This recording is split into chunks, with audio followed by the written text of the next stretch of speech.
14 চাকা বিশিষ্ট এই গাড়িটার ডিজাইন এতটাই অদ্ভুত আর চমকপ্রদ যে প্রথম দেখাই কেউ বুঝতেই পারবে না এটা সত্যিকারের একটা চলন্ত যান, কারণ এর 4টা চাকা বডির উপরে লাগানো হয়েছে। এই দৈত্যাকৃতির গাড়িটাকে চালায় ক্যাটারপিলারের 600 হর্স পাওয়ারের ডিজেল ইঞ্জিন।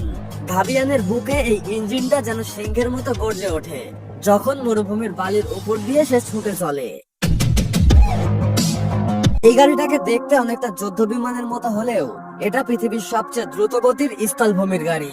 যেখানে সাধারণ গাড়ি চলে 200 থেকে 300 কিলোমিটার গতিতে, সেখানে এই গাড়ি ঘন্টায় 1600 কিলোমিটার গতিতে ছুটে চলে, মানে বন্দুকের বুলেটের চেয়েও দ্রুত।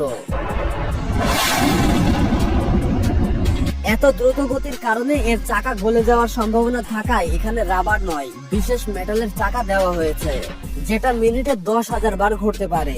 আর এর ইঞ্জিনটা রোলস রয়েস যুদ্ধ বিমান থেকে নেওয়া।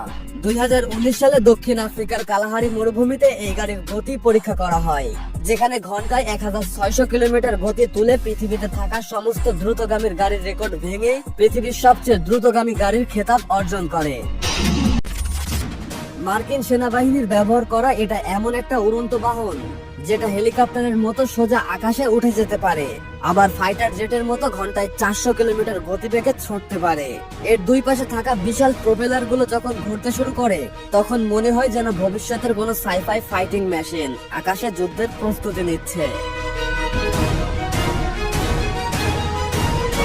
আর এর ভেতরে থাকা 6000 হর্স পাওয়ারের শক্তিশালী ইঞ্জিন যখন গর্জন করে তখন মনে হয় মাটির বুক চিরে এক দৈত্য আকাশে উড়ে যাচ্ছে এক ভয়ঙ্কর অভিযানে।